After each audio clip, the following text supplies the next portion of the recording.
The octave mandolin is a beautiful instrument and it sounds amazing accompanying people or playing chords behind melodies. However, sometimes chording on the octave mandolin can be a little bit of a struggle because we have double strings, it's a bigger instrument, and depending on the size of your hands, you may find it difficult to chord for long periods of time or just to chord in general. So this video is for you. Today, we are going to talk about 5 different tips that will help you feel more confident and comfortable chording on the octave mandolin. So make sure you stick all the way to the end of this video so that you don't miss a single tip.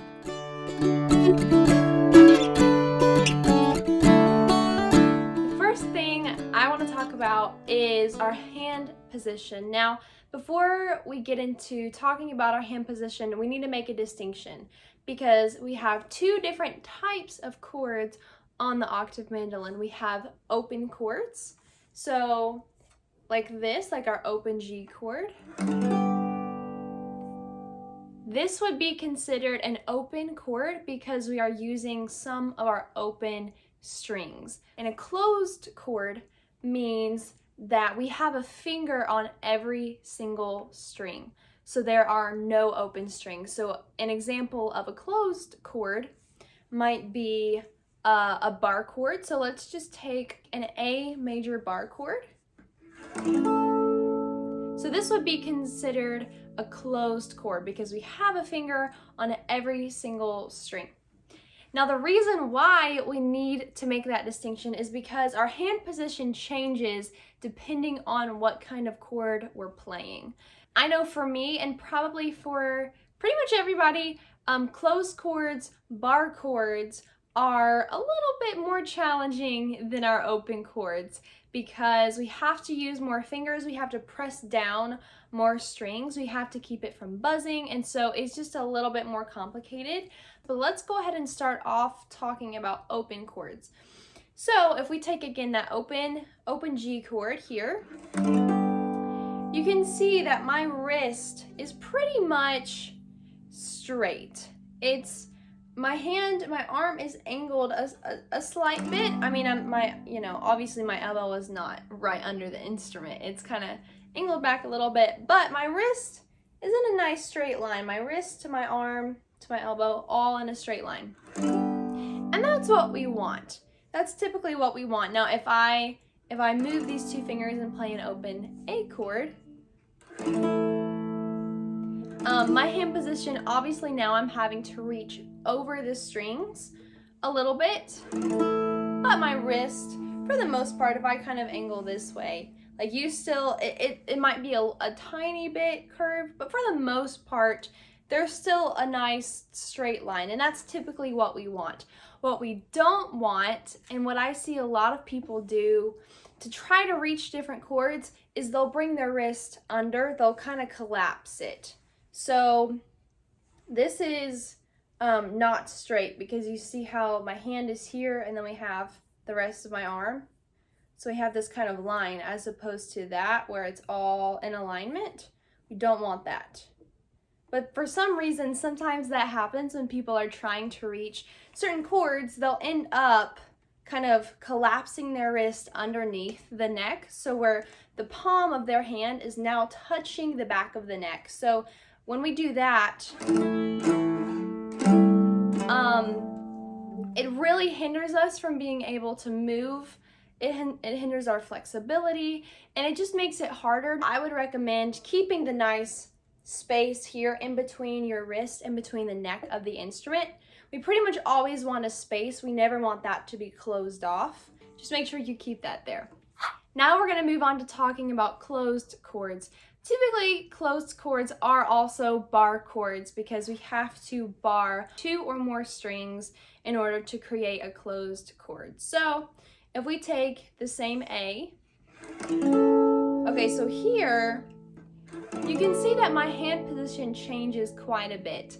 Now this doesn't really look that pretty aesthetically. My hand kind of looks a little bit weird in this position, but this is where there's a little bit more freedom to do what works for your hand. You might have bigger hands than me, you might have smaller hands than me, but I'm going to show you exactly what works for me. So what I like to do when I'm playing a closed chord, aka a bar chord, my hand position changes. So I'm no longer touching between this joint of my hand and my thumb. So typically when I'm playing melody or when I'm playing open chords, my thumb is touching back here, and then this section of my hand, this joint right here, is touching the neck of the mandolin. When I'm playing closed chords, what happens is my whole hand, pretty much, my thumb stays attached back here, but the rest of my hand comes forward, out in front of the neck. Okay, and so now instead of reaching this direction to put my fingers on the strings, I'm reaching from out in front to put my fingers on the strings.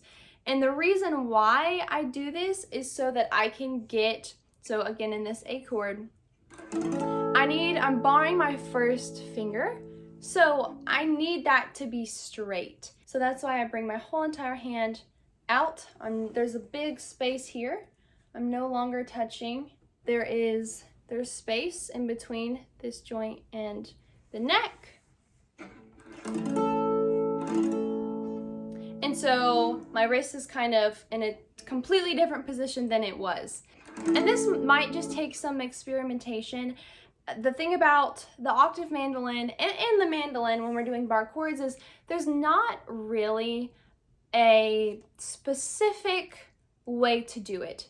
There's not a formula for this is exactly how we do it and we always do it this way. Every single person's hands do it this way, because every single person's hands are different, and what feels good to you may not feel great to somebody else. So I'd say just experiment with it, but these are kind of just guidelines that you can go by, and you can always look up examples of people playing as well. And my thumb does come under the neck back here. Thumb placement doesn't really matter a whole lot. There's not a rhyme or reason to it. I just kind of do what works for my hands. And for bar chords, that means bringing my thumb all the way under so that it's a little bit curved, and that helps me get the leverage that I need. Okay, that was kind of a long point, but moving on to point number 2 is to simply play on the very tips of your fingers. This one is kind of obvious, but you want to make sure that when we're playing chords, you are using the very tips of your fingers, unless you're barring. Barring is the exception, because for barring we need our fingers to be flat, but typically you want to make sure that you're right on the tips of your fingers. That's going to give you the best leverage to be able to press the strings down all the way.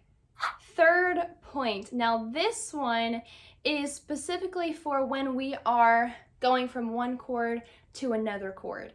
And this is a trick that I use all of the time. I think there's almost this misconception that when we're playing chords, when we're changing in between chords, we have to change immediately, and all of our fingers have to go from one chord to the next chord instantly. And that is actually not true. That is not the case. Sometimes, maybe, but I know for me, I always aim to get the bass note down first. So I get the bass note down first, and then the rest of my fingers follow. I do not put them all down at the same time when I'm changing chords. So here is an instance of that. So I'm gonna play an A minor chord to a C chord. So I shift up. Okay, so if I'm switching between these two chords, typically a lot of the times I'm gonna put down the bass note first. I'm gonna make sure I slide up and I get that note down. So in this case, that is my first finger. And then once I have that down, then I'll put my third and fourth finger. So I don't put all my fingers down at the same time. You can totally do that, but sometimes, especially if we're changing in between chords really quickly, it's really hard to do that. And a lot of times when I'm playing chords, or depending on what strumming pattern I'm using, I will hit the bass note first. I'd say the majority of the time when I'm playing chords, I hit the bass note first. So what this allows me to do is it just gives me a little bit more time to get my fingers exactly where they need to be for the next chord. So A minor, shift up, place the bass note, hit the bass note, then place my other fingers down. Press down the strings. So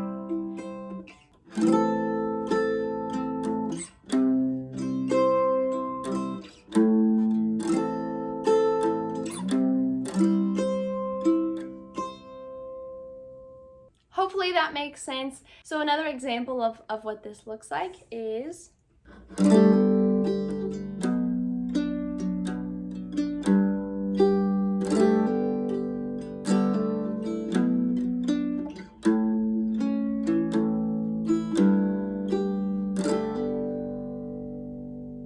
as you can see, I'm getting my bottom fingers down, my bass note fingers down first before I'm getting the fingers on the top strings. So just know you can put your fingers down in sections. You don't have to get them all down at one time. You can put the bass note down first and then put the other fingers down. You still have to do it quickly, and that's something that we practice, but it does help, especially with this instrument, because we're having to press down big strings, and 2 big strings, and depending on the size of your hand, sometimes it's just really difficult. So you can put the bass notes down first. 4th tip is to press down the string so that you don't get a buzz. This is one of my struggles with this instrument. I absolutely love the octave mandolin, as you guys know. I love this instrument, but sometimes I do get buzzing, and that's mainly because I'm not pressing my fingers down all the way. It's typically the reason why I'm getting a buzz. And especially I can tell if I've been playing for a long time, or I've spent a long time practicing on another instrument before coming to this instrument to practice. Sometimes my hands are just tired, and I have a hard time pressing down the strings all the way. So that's just something to be mindful of and to be listening for, because we want to get nice, clean, clear sound, and we don't want any buzzing. Now, what can happen sometimes is you're so paranoid about the buzz that you end up pressing way too hard. I mean, we don't want to do that either. We don't want to tire out our hands more than what we have to anyways. So, you know, you want to, and this is something also you can experiment with your hands, your instrument, but you want to press down enough to not get a buzz, but not so hard that you're overexerting yourself. We don't want to be doing that. So there's kind of a balance to figuring out what the best pressure point is for you and for your instrument. And so this leads me to my last point, which is simply to simplify. Don't feel like you have to bar everything. Don't feel like you have to play all of these complicated chords all of the time. You can if you want to, but it's so much easier to just simplify things. There's no shame in simplifying. There's nothing wrong with simplifying. I simplify all the time.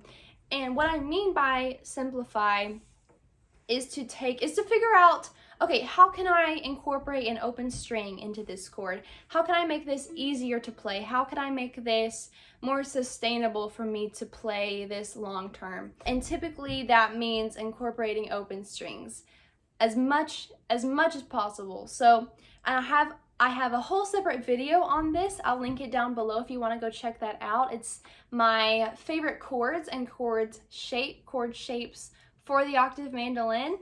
So a lot of good tips in that video, but here's an example of simplifying. So on the mandolin, if I was going to play a D chord, you can play open D down here, or I'll play this one up here. They both sound good. They can both be used on this instrument, but this one has an A on the bottom, which is not the root of the chord, of a D chord. The root would be D, so that's why I'm not a fan of this one. But this one is a bar chord, and it gets hard for me to play that for long periods of time. So I'll simplify. If I want to incorporate an open string into this, how could I do that? Well, in a D chord, we have a D, an F sharp, and an A. We have an A open string. So that might tell us something, that we could possibly just play an A open string. So sometimes that's what I'll do. I'll do D, A, and then just keep the open A open. And then I'll actually keep the open E open as well. Now the E is the 2 of this chord, but I think it sounds really pretty. Still sounds like a D chord. Another way you could simplify this is by adding the F sharp here, but keeping the E on top.